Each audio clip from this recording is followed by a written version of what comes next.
Bonjour et bienvenue au 12h30, voici les titres. Le carton vert nous conduit à Boaké, capitale de Gbeke, où se déroule le projet Boaké Nouveau, initié par le maire de la ville, un projet d'embellissement qui attire de nombreux touristes et visiteurs et qui fait également le bonheur des populations de Boaké.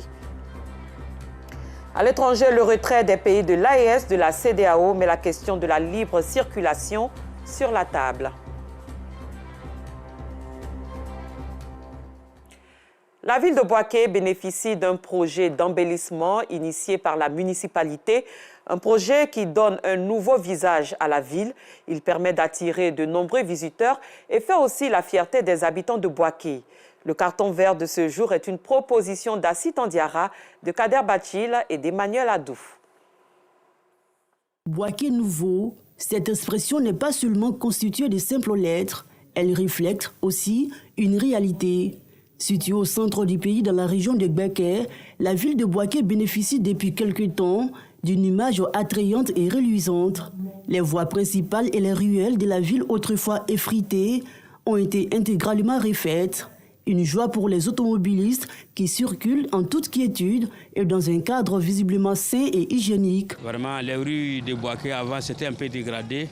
Mais aujourd'hui, avec le gouvernement en place, avec le nouveau maire, vraiment on remercie le bon Dieu. Aujourd'hui, on ne se plaint plus.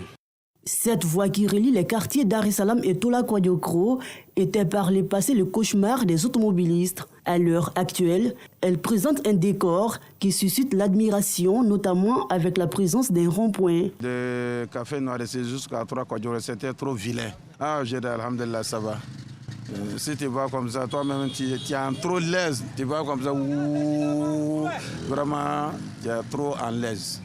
Non loin de là, le rond-point reliant les quartiers zones industrielles, Beaufort et Sakabo ont été relookés avec la présence d'une fontaine et une phrase qui traduit l'amour des habitants de Boaké pour leur ville. Un espace qui conquiert les cœurs. Les routes étaient dégradées, on n'aimait pas voir ça, c'était trop, il y avait trop d'accidents. Mais maintenant les routes sont venues jolies. On aime ça, on vient prendre les photos, on vient s'asseoir. J'aime Boaké, on s'en prend photo là-bas, là-bas est trop joli. Les jardins publics de la ville ne sont pas restés en marge de ce projet d'embellissement. Ils ont été aménagés dans le but d'offrir un cadre enchanteur aux Boakéens. Ces lieux de détente sont beaucoup convoités par étudiants, visiteurs et populations. C'est un chic coin pour prendre de l'air, se reposer et souvent même prendre des rendez-vous. Et comme notre établissement n'est pas loin d'ici, souvent, après les coups de matin, on vient s'asseoir ici, prendre quelque chose, il y a le restaurant. Nous sommes à la maison, il n'y a pas d'endroit où passer.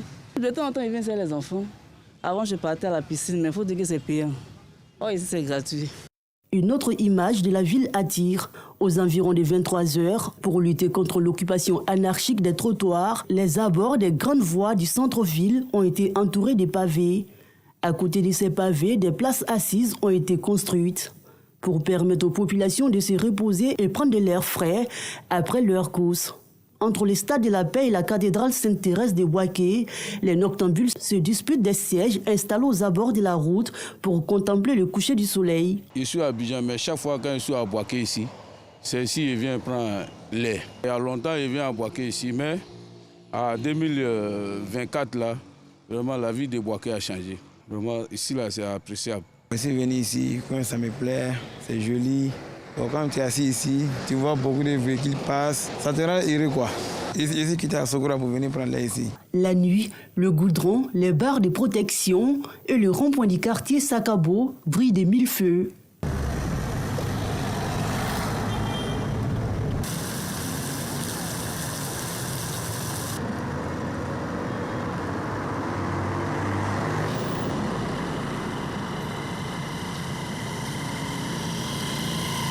Le projet Boaké Nouveau est une initiative de la mairie.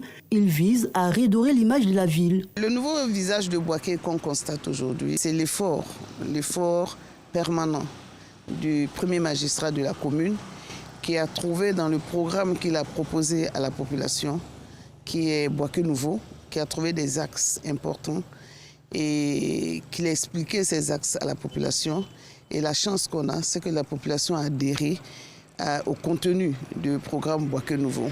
Et ces réalisations sont entretenues et sont bien accueillies par la population. La municipalité promet encore plus aux populations de Bouaké. C'est un endroit qui était d'abord dans le noir et on vendait le bétail et puis ça a été délocalisé et puis cet endroit va servir d'infrastructure très moderne et ça c'est au quartier Dar es Salaam. Le paysage fait partie aussi du programme du maire. Il veut que Bouaké change. C'est pas que la lumière, c'est pas que les goudrons, mais que les gens, le bien-être, le beau vivre à Bouaké, qu'on devienne une réalité au niveau de la population. En raison du soutien qu'elle apporte au maire à embellir la deuxième ville la plus peuplée de Côte d'Ivoire, la rédaction de RTI lui attribue un carton vert aux populations de Bouaké. Carton vert également une fois, carton vert 2, 3, 4 et 5 fois au maire Amadou Koné et ses collaborateurs qui ont mis tout en œuvre pour donner cette apparence séduisante à la ville de Bouaké. Bouaké Nouveau fait aujourd'hui la fierté des Bouakéens. Ce projet permet d'attirer de nombreux visiteurs et touristes.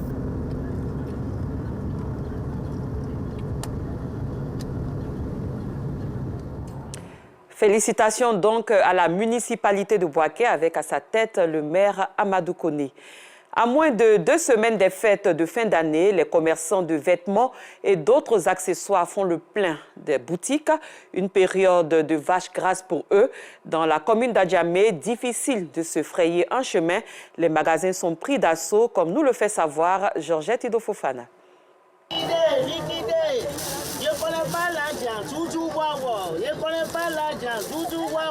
C'est l'ambiance qui règne ce 17 décembre dans la commune d'Adjamé.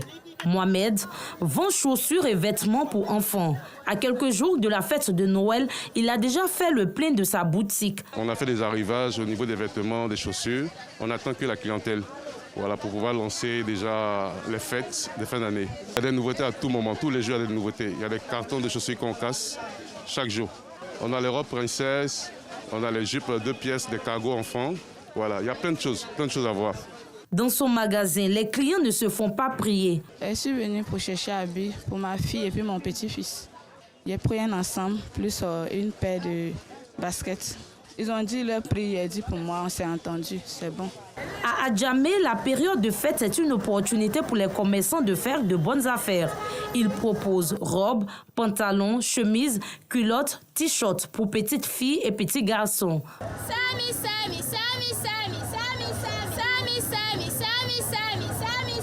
Pour les responsables de ces lieux de vente, même s'il y a une forte affluence, ils sont peu nombreux ceux qui achètent. Nous sommes bien préparés. On s'attendait à plus d'affluence comme les autres années. Les années précédentes, de la manière dont on vendait, c'est pas pareil comme cette année. Cette année, vraiment, on sent que vraiment, les parents, quand ils viennent, se plaignent, vraiment, c'est dur. C'est pas comme d'hab, quoi. Quand ils viennent comme ça, si tu dis 5 000, il va payer 2 000 francs. C'est ça qui est au marché ici. Mais nous-mêmes, on leur demande pardon, il faut augmenter un peu. Si elles ont pitié, il y en a qui augmentent, il y en a qui disent qu'ils n'augmentent pas.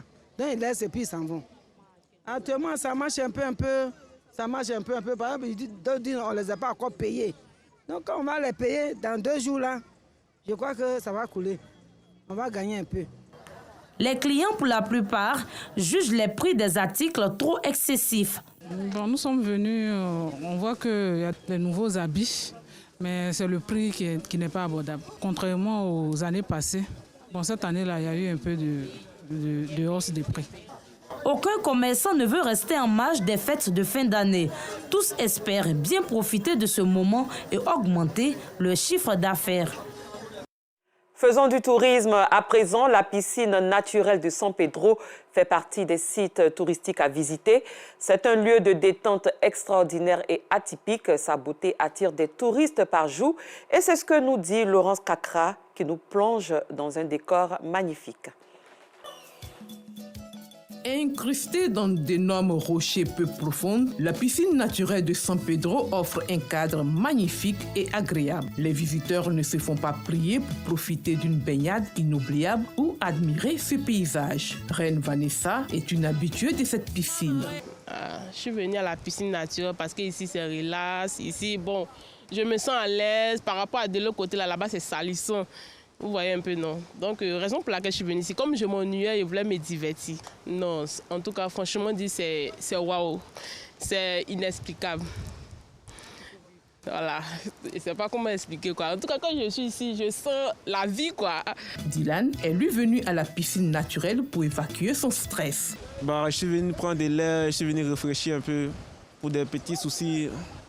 C'est pour cela que je suis là aujourd'hui. Pour faire face à des situations malheureuses qui pourraient mettre la vie des touristes en danger, un maître nageur est présent. Ici, c'est la plage de San Pedro. Et puis, on est dans la piscine naturelle. Moi, je suis un maître nageur de la plage de San Pedro. Si quelqu'un s'est noyé, il peut pas te le sauver. Avant de sauver quelqu'un dans l'eau. Si la marine est montée, on doit pêcher les gens pour qu'ils ne vont pas nager. Tu vois. Et puis on a les soufflets aussi. Des jeunes gens regroupés en association s'occupent de l'entretien de cette belle plage avec de maigres moyens. Je crois qu'une plage sans entretien, personne ne peut la visiter. Une plage sans sécurité, personne ne peut venir. Donc on a pris à bras le corps cette activité. Et jusqu'à présent, personne ne s'occupe de nous. Les visiteurs qui viennent, notamment vous pouvez le constater, nous n'avons même pas de paires de gants, ni de brouettes, de pelles, de râteaux pour pouvoir faire cette activité. Nous travaillons à main nue. Et ce qui n'est pas aussi normal. Donc nous demandons l'aide de la population, l'aide des autorités, des ambassades, des associations et ONG, en tout cas les gens de bonne foi, pour pouvoir nous venir en aide, afin qu'on puisse avoir les matériels nécessaires de pouvoir traiter cette plage. Tout juste à côté de la piscine naturelle se trouve la cuvette du bonheur. Selon Martin, membre de l'association, cette cuvette a un pouvoir surnaturel. Voilà, tous ceux qui viennent à San Pedro au niveau de la piscine naturelle, après la piscine naturelle, ils viennent faire des vœux à la cuvette du bonheur. Voilà, c'est l'endroit même où on vient notamment confier tout dans la main de notre mère. Voilà, et elle fait tout pour nous satisfaire. Et ce n'est pas quelque chose de mystique. C'est votre cœur, votre conception, votre esprit. Tout ce que vous allez demander à votre maman, elle fera tout pour vous. Voilà, faire vraiment le besoin idéal qu'il faut. Le don de Dieu, c'est une bénédiction naturelle où notamment tous ceux qui viennent dans cet endroit, ils en profitent, quoi. Voilà. La piscine naturelle de San Pedro est un cadre sublime, prisé par bon nombre de touristes. Un espace à visiter absolument. En matière de recherche scientifique, le médicament d'un naturothérapeute ivoirien qui guérirait l'ulcère duodénal a été pendant 4 ans l'objet d'études d'un doctorant en chimie organique. Les travaux de cet impétrant ont été présentés récemment à un jury scientifique à l'université Lorounion-Guédé de Daloa. On en sait plus avec Théodore Zouzou. Université Jean-Lorounion-Guédé de Daloa. Les résultats de l'analyse scientifique d'un médicament gastro-duodénal de la pharmacologie ivoirienne présentés. Le choix d'un doctorant en chimie-biologie afin de déceler les principes actifs de ce médicament de la pharmacopée qui est prisé. Un remède qui se vend bien sur le marché et qui est efficace. Cela nous a orientés dans une collaboration avec le praticien pour pouvoir effectuer les tests. C'est révélé que le remède est efficace contre les ulcères gastro-duodénales. Et donc, nous avons pu effectuer les tests convenablement et le remède peut être homologué. Exposé, soutenance et vérification des hypothèses avancées par l'impétrant devant un jury spécialisé. Puis, le verdict qui confirme l'efficacité du produit traditionnel contre les plaies.